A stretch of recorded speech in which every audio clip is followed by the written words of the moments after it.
Hey guys, we are back updating the power rankings for Big Brother 25 during week 4, and this is another mostly interesting week where on paper it should have been a boring week, but there's still quite a bit of intrigue happening both now and in the coming weeks, but we'll get to that in a moment.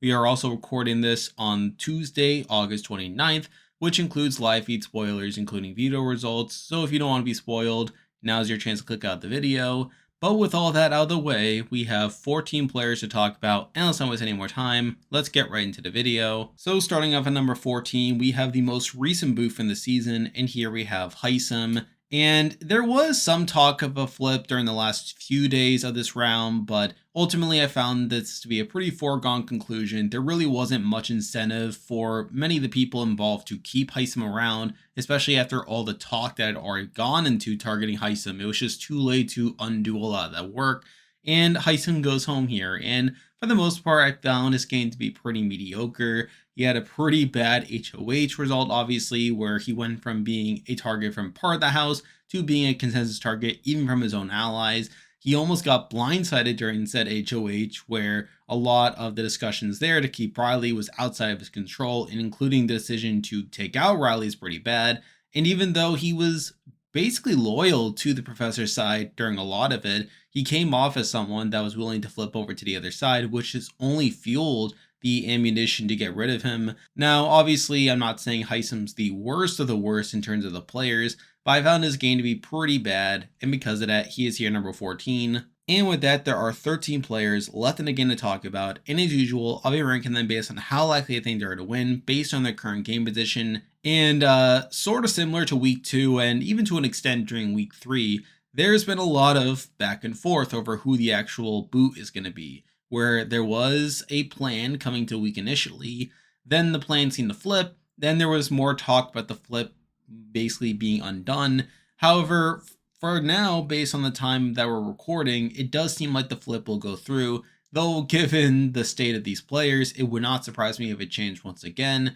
But at number 13, and I decided to go with this person as it does seem like they are currently the more likely person to go home, but I also think this person has less potential even if they were to survive this week, and that person is Blue. Now, I did say coming into last week that Blue is probably safer than Jag, given that she was less of a target compared to him, and I feel like a lot of her status here as a potential boot stems from this HOH result, where I feel like Cam winning HOH was probably one of her worst case scenarios, whereas I feel like in most cases they would have gone for the likes of Cam or Red. But with Cam being the HOH, he decides to put up Jag and Blue, obviously setting them up for one of them to go home. And while there was talk of Izzy being a replacement nom, I feel like Blue would have gone home against Izzy if that had gone through, but obviously it doesn't. And now we're at this weird point where at first it seemed coming to the week that she would have been the pawn where they would take out Jag, who is seeming to be the bigger target.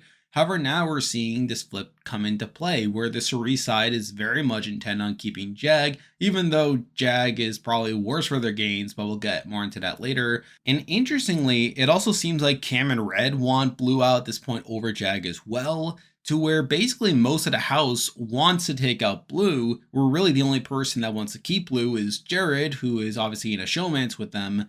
However, we are kind of in a weird state where a lot of the house seems to think that's going to be this close decision, and through that, there's this temptation to think that Blue's going to be the safe option to keep, take out Jag, or make it a more easy week. Whereas at the other side, simply communicate with one another, it could just easily turn into a Blue vote. Now, even beyond that, there's some talk about there being a flip again to take out Jag, so it's kind of up in the air over who exactly is going to go home this week. However, the reason I have Blue below Jag is, one, I think based on the current information we have, Blue's probably more likely to go home, but also I feel like even if Blue survives this week, I feel like she's probably in a worse position to win the game moving forward compared to Jag, where I feel like at this point, Blue's probably one of the more expendable people there. Cire's already thinking of taking out Blue as a way of getting Jared back on track, given their showmans. And obviously, Cam and Red have also talked about taking out Blue in America next, which was actually part of the reason why the flip was starting to go back at one point, where Sire figured that it would make more sense to keep Blue in the game just so that Cam and Red can take out Blue in the following week to sort of do their dirty work.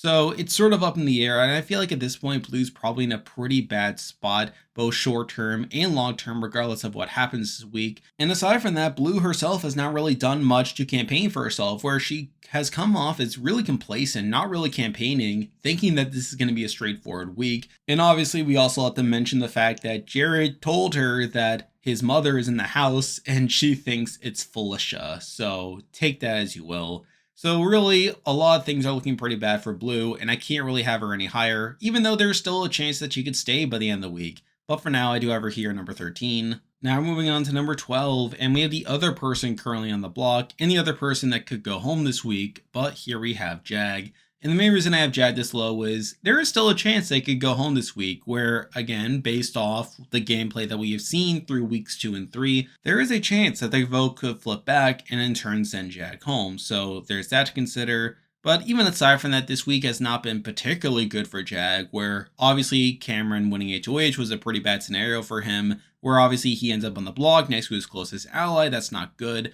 But even beyond that, Jag himself plays really passively, where he has the knowledge that the Sire core is in multiple alliances, where they're obviously in the 7 deadly sins with him and Blue, but also the fact that they're in this alliance called Legend 25 that has the likes of Cameron Red in it. So through that, Jag could have easily gone to Cameron and point out this fact and show that the Sire side is really the biggest threat. They're the ones playing all sides, and through that, they should make a bigger move. However, Jag just kind of accepts the fact that he's going on the block, where Cameron literally tells him that he's going on the block, and Jag's like, okay, pretty much. And even outside of that, you got the fact that Red wins the veto, which is obviously another pretty bad scenario, although supposedly he did pretty well in the veto, so take that as you will. And even moving forward, we see Jag try to campaign by pointing out the fact that Jared is the one playing all sides. He tries to turn people against Jared, which in itself is a pretty bad move, as obviously a lot of the Sire core is pretty loyal to Jared, and through that, they aren't really receptive to that. And really, it should have backfired to the point where Jag would have been the clear target from the Sire side. However, he gets kind of lucky that they focus more on Corey and America sort of ratting things out and them not being as trustworthy. So there's that.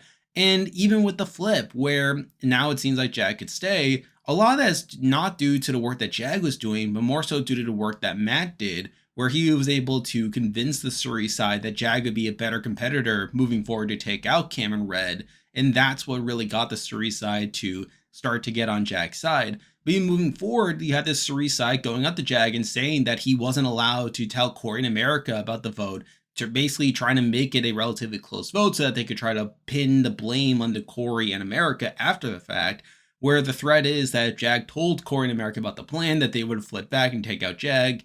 Mind you, they're not as solid on that point at this point, considering that Jared is probably not a number for them, but whatever. So I feel like Jag himself has not played this week particularly well. However, he may end up staying. So I feel like that was enough to have him above Blue. That and also the fact that I think Jag has a bit more runway moving forward compared to Blue if he were to stay versus if Blue were to stay. But really, I still feel like they're both probably going to be in a bad spot next week to where I still think Jag's going to be a pretty big target in the future. And because of that, he is here at number 12. Now moving on to number 11, and we have someone that has been consistently low in these rankings, and they are still low this week. But here we have Cameron, the current HOH, and what a waste of an HOH, if you ask me. Where you literally had the fact that Cameron won the pressure cooker, came within a minute of breaking the record for the longest comp in BB history. He was literally at that pressure cooker for over 13 hours. All that to put up Jag and Blue in a spot where he and Red were on the outs and probably would have been targeted had anyone from that side won HOH.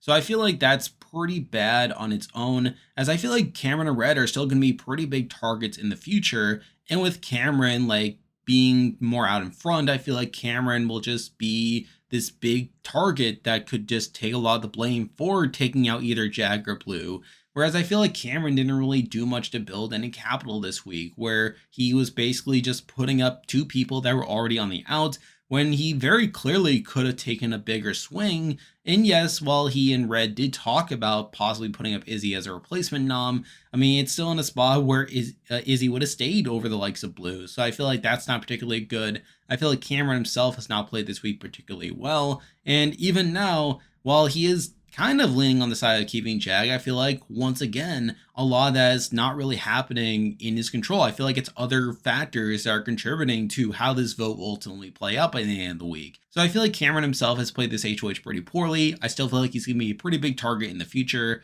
And because of that, he is here at number 11. Now moving on to number 10, and I didn't think this person would be this low. However, after thinking about some more, I feel like this person is just not in a good spot. Plus, they played this week particularly poorly, and here we have Red. Now, I think Red is possibly safer in the short term compared to certain other people, although even then, I could still see a world where he goes home in the next week. However, the reason I have Red this low is I feel like he partially contributed to Cameron's HOH being as ineffective as it was, where he just kept insisting that they should remain loyal to Legend 25 when it's so clear that the Cerise side has so many other deals. But I think the big thing to mention with Red is the fact that he volunteered to be a replacement nom this week, which is really insane, where he claims to have done so as a way of placating the house in terms of them not making too many waves. And he would have gone home had that happened. He would have 100% gone home and he would have felt that he would have been safe. So I feel like that in itself is really insane. And I feel like the fact that he was facilitating Cameron not making a bigger move as it would have shook up the house is pretty bad on its own. So I feel like Red played this week pretty poorly in my eyes.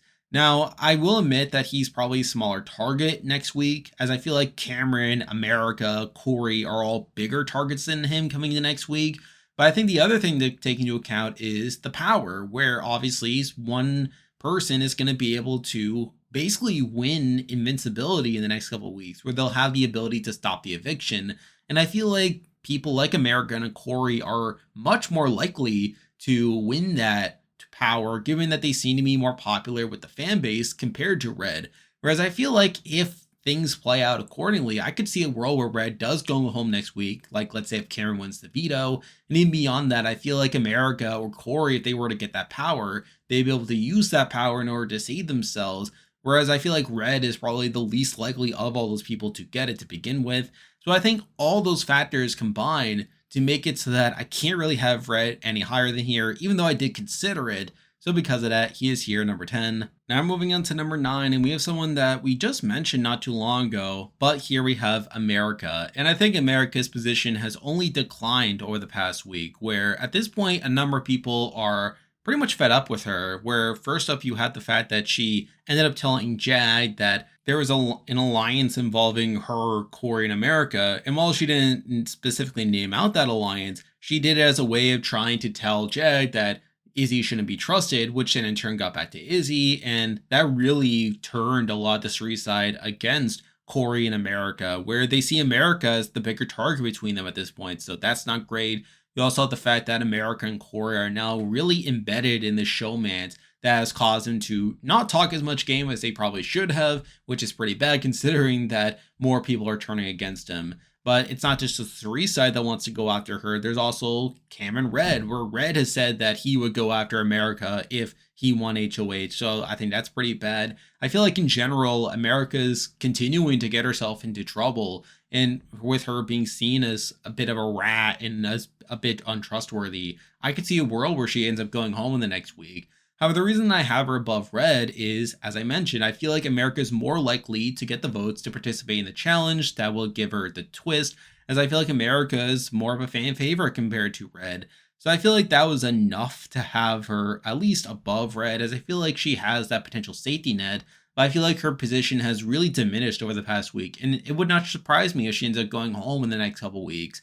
So I feel like for all those reasons, I have her here at number 9. Now moving on to number 8, and this person did technically move up from this last week, but I feel like it's more so due to other people moving down given their short-term danger. But here we have Bowie, and again, I don't think Bowie is in a great spot at this point. However, I feel like she is kind of starting to recognize that she is on the out, where at this point it's pretty clear that her and Izzy simply don't like each other. Izzy has been mocking Bowie a lot, and Bowie's really picked up on that. And I feel like through that, that's allowed Bowie to sort of go over to the Cam and Red side and sort of bond with them a bit more. But I still feel like that's not going to be enough to radically improve her position. Where right now, the plan is to leave her out of the vote.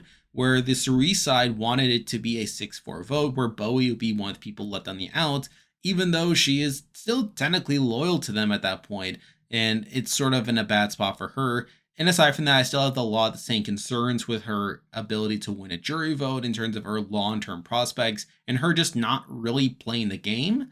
However, I feel like compared to the other people, she's not really in too much short term danger, where even though she still could go up as a pawn in future weeks, I feel like the people you already talked about are more likely to be targeted in the next few weeks. So I feel like that was enough to bump Bowie up, but realistically, I just don't see her winning the game at this point, which is why she's here at number 8. Now moving on to number 7, and we have a person that has also sort of slid in their position from the last week, and here we have Corey. And I did sort of mention this last week, where I felt like Corey played mostly well last week, but I feel like his position was pretty fragile, and I feel like a lot of it has sort of caved in, largely due to a number of factors such as Cam winning the HOH and him trying to target Jag, but in the process, like America kind of sinking his ship, where at this point he's sort of been lumped in with America as people that are sort of playing the middle aren't really loyal to the Cerise side, and through that they're sort of left on the outs there, so that's not particularly great. Again, as I mentioned, Corey and America were initially slated to be left out of the blind side of Blue. However, after Jarrett backed out, it was only then that they started to consider bringing Corey and America into the plan. However, as of recording, I'm not entirely sure if they will. And it's just sort of a mess for Corey, where I feel like a lot of his foundation has sort of crumbled and people are starting to catch on to his game. And to make matters worse, he's now sort of a bit more involved with America to where he hasn't really been playing a lot of the game, where he's been so focused on his showmance with America that he's sort of been blinded by what's been happening before him, where he's not really pushing as hard for things as he has been before. And through that, he doesn't seem to be responding well to his position diminishing. So I feel like that's a big factor in why he has slid from this past week. However, I do feel like America is still probably more likely to be targeted compared to him, where I feel like if America and Corey are in the block, I could easily see America going home over him. And sort of similar to America, I feel like he is, again, in contention to win this award based on his reputation within the fan base. So I think there are still some outs for Corey, but I feel like a lot of things have gone wrong for him, and I feel like he hasn't really responded well to those things going wrong with him not playing as actively. So I feel like for all those reasons, I have him here on number 7. Now moving on to number 6, and we have someone pretty similar to Corey in that I feel like their position has sort of diminished, but not to the same degree as Corey, but they still have similar issues, and here we have Jared. And this has not been a great week for Jared, where first up he decides to tell Blue that his mother is in the house, and he kind of gets lucked out by the fact that Blue thinks that Felicia is his mom. So I think that's pretty funny, but not really something that has really impacted his game too much. But really, like, his game seems to be in a bad spot right now, where he is still, like, technically, like, in the core group.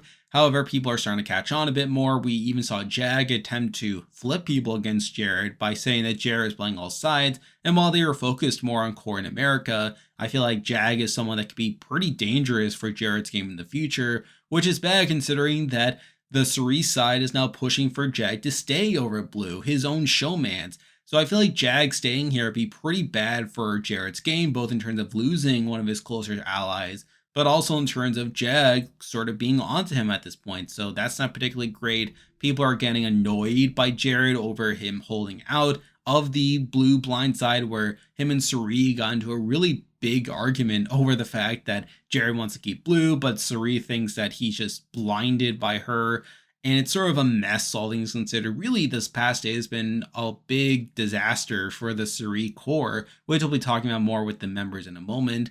But I feel like Jared stands to be in a worse spot due to Jag staying if that ends up happening. So I feel like Jared's probably in the worst spot. And I feel like sort of similar to Corey, he hasn't really been playing as actively this week, where really for a lot of the early week, he was just hanging out with Blue and sort of letting Sire do all the work. And now he's sort of paying the price for that. But I still feel like Jared's less likely to be targeted compared to Corey, and I feel like the overall decline in his position hasn't been as dramatic, which is why he is here at number 6. Now moving on to number 5, and this person has not played the most actively. However, I feel like this person's position has technically improved from the past week, but here we have Mimi. And I still think Mimi has been playing mostly passively, and there is still talk about her being a pawn in future weeks, though not to the same degree as people like a Bowie, for instance. However, I feel like Mimi has done some active work this week where her main contribution was bonding a bit more with Jag, and considering that Jag is now someone that could likely stay, I feel like that'll be pretty beneficial for Mimi's game as she now has a more solid ally at this point, someone that's willing to win competitions and someone that he's willing to latch onto. So I feel like that was kind of enough to have Mimi this on the list, especially considering that everyone below her has either not played well this week or their position has sort of weakened over the past week. I feel like Mimi did enough to improve her position, and I feel like she's probably not a likely target in the future, which is why she's here number 5. Now moving on to number 4, and this person, again, technically moved up quite a bit from this last week. However, I feel like it's more so due to the state of the game in terms of the different sides, more so than how well they're playing. But here we have Izzy. And I feel like a lot of this stems from the fact that the Sire side is simply in a very dominant position right now, where even though Izzy is the most likely person to go home first from this group, and we'll get to some other flaws in a moment, that group is still like very much solidly controlling the game. Where you have Cameron winning HOH, and this should have been a worst case scenario for that group, where for sure one of those people in the group would have been going home. And we even did see at one point Cameron and Red consider putting up Izzy as a replacement nom, which again is one of the knocks to Izzy, is the fact that they did consider putting her up, even though she wasn't really the one controlling the game. However, and again, one of the bigger pros is the fact that while Izzy could have gone up against Blue, Blue would have gone home against Izzy. So I feel like that sort of shows the degree to which they control the game, which is pretty good there. However, now we get to some of the bigger knocks where, for one, I still think at the end of the day, Izzy's probably going to be one of the first few people out of that core if they were to get down to it. I feel like she's someone that will just inherently inherit a lot of the blame, to where if a shot is taken, even before they get to the end, I could still see Izzy being taken out first by that group. And plus, I think Izzy herself hasn't done herself many favors, where it's largely due to her mistreatment of Bowie that has now caused Bowie to distance herself from the Corey and Sire group in order to side more the Cameron or Red side. I feel like you can clearly blame Izzy for that. And you also have the fact that even Jared is starting to not like Izzy at that much, that he sees her as someone that isn't really working in his interest. So I think those are all things that are only increasing Izzy's target. And I feel like when a shot is taken, that Izzy will still more than likely be the first person taken out. So I still am very much critical of Izzy's game, but I feel like compared to everyone else, she is still technically in a better position than those other people. And plus, her standing in the game hasn't deteriorated as much compared to the likes of Corey and Jared. It's just that she's just continuing to have the same issues that I've had with before. But since her group is in the dominant position, I do have to account for that to a degree. So while I still think Izzy is not really primed to win this game, I can't really have her too much lower than number 4 here. Now moving on to number 3, and we have another person within the Sire side, and here we have Felicia. Now I will say that over the past day, Felicia hasn't been playing super well, where she decided to tell Jared that Sire has been running her mouth. He tells him about the flip, even though Jared was supposed to be looped in at the last moment, which is another nod to Jared's game that I failed to mention earlier. But also the fact that Felicia leaks to Jared that Sire and Izzy have a final 2. And Sire catches wind of this, and now Cire's kind of annoyed at Felicia, so that's not particularly great. So I don't think Felicia's played this week particularly well, not to mention the fact that the Sire side deciding to keep Jag in the first place is on the whole not that beneficial for them. However, I still think Felicia's safer than Izzy. I feel like Izzy's still a much bigger target in the future compared to Felicia, but I still have to acknowledge that Felicia's in a dominant position, even if she's not playing as actively or as well as I would like. So I feel like it's for all those reasons that I have her here at number 3. Now moving on to number 2, and again, I did debate whether this person was too high. However, I did have this person relatively high last week, and plus I feel like they kind of played well this week, all things considered. But here we have Matt. And I will admit that Matt's probably not in the second best position right now, as I feel like the Sire side is still very much dominating the game, even with their infighting, though we'll have to see how that plays out in future weeks. But I think you had to give Matt a decent amount of credit this week, where he's still like playing pretty low key. A lot of people want to work with him. And plus, Matt's kind of gotten away with, sharing information as the blame has largely been deflected on other people. But I think the big thing that you can credit to Matt this week is the fact that he is technically the one that got the ball rolling on saving Jag. Where even though Jag had tried to campaign to other people by trying to throw Jared under the bus along with Corey and America, it was really Matt's pitch that Jag would be a better competitor to take on Cameron and Red that has kind of shifted the Sire side into keeping Jag. And so far, that has seemed to largely hold. Even though keeping Jag in the game is probably worse for the Sire side, it's really Matt that really got the ball rolling there. Matt's obviously one of the bigger people defending Jag in all this. And obviously, Jag staying would be very beneficial for Matt, as Jag would be a bigger target to have ahead of him, and obviously someone that would be a very close number for him. So I feel like those are all things that are working in Matt's favor. No, yes, he's still not one of the more active players in the game. He's sort of kind of on a similar level to Mimi, even though he's been playing more actively this week. But I feel like there are more things you can give Matt credit for this week in terms of how the vote's going to play out. And I still feel like he's going to be in a solid position long term, so which is why he is here at number 2. And now at number 1, the person I believe is the most likely to win Big Brother 25 is still Sire. Now, again, I feel like there's a lot of questionable stuff happening on the Sire side this week, where over the last day they've been having a lot of infighting that could lead to them being more fractured depending on how the next HOH goes. And you also have the fact that their decision to flip back and forth isn't great either. And obviously the fact that they're choosing to potentially keep Jag this week, which isn't great, as one, you're keeping around a stronger competitor and someone that may be tougher to take out in the future. You are also keeping around someone that's pretty competent at the game and someone that could be starting to pick up on the fact that your side is running things, even though they weren't playing the best this week. You're also alienating the likes of Jared, someone that was very close to Blue, and someone that feels like that the likes of Izzy and Felicia and even Sire are sort of running over Jared, which isn't great either. So I feel like keeping around Jag is probably worse for her side this week, and it's still possible that her side could really implode over the next few weeks depending on what happens.